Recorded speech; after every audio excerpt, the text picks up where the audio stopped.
Hello viewers, আরেকটি নতুন ভিডিওতে আপনাদের স্বাগতম। আমরা আসলাম আজকে রামপাল নদীতে, যেটি গোসাইখালী থেকে মোংলা পর্যন্ত। আমরা খুলনায় জাহাজ খালি করে মোংলা বন্দর হয়ে রামপাল নদীতে অবস্থান করেছি।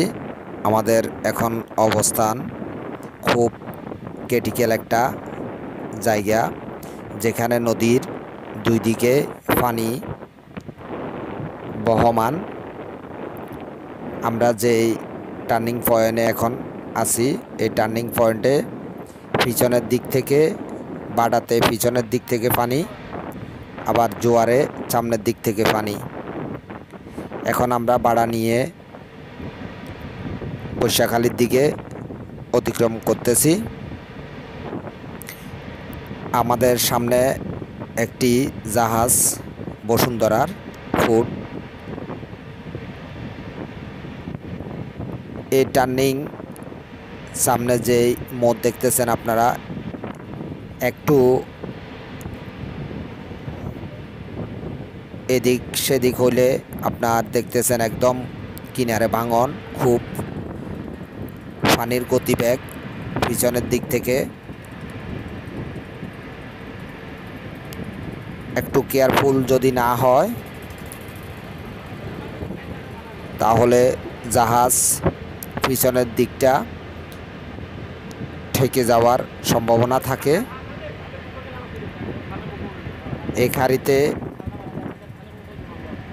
আপনার জাহাজ দুইটি ওভারটেকিং করা যায় না, ওই জন্য একদিন মোংলা থেকে গোসাইখালী যায়, আরেকদিন গোসাইখালী থেকে মোংলা যায়।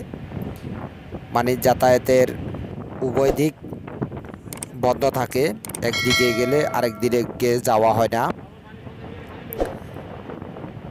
এই টার্নিং পয়েন্টটার ভিডিও করার উদ্দেশ্য হলো যে আমরা যারা মেরিন বিভাগে কাজ করি,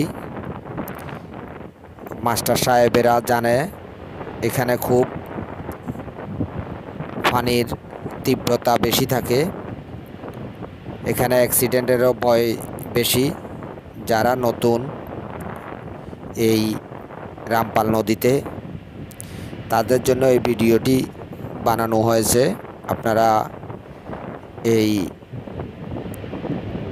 মোড়ে এসে এদিক সেদিক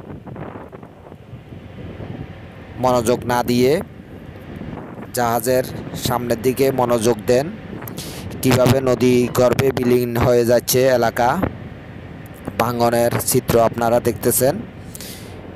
জোয়ার শেষ, বাটাতে পানি কিছুক্ষণ পূর্বে বাটা হয়েছে, এই জন্য পানি অনেক বেশি। যাই হোক, আপনাদেরকে সবাইকে ধন্যবাদ এই ভিডিওটি দেখার জন্য। আপনাদের মূল্যবান মন্তব্য কমেন্টসের মাধ্যমে তুলে ধরবেন। সবাই ভালো থাকেন, সুস্থ থাকেন। আজকে এই পর্যন্ত। আল্লাহ হাফেজ।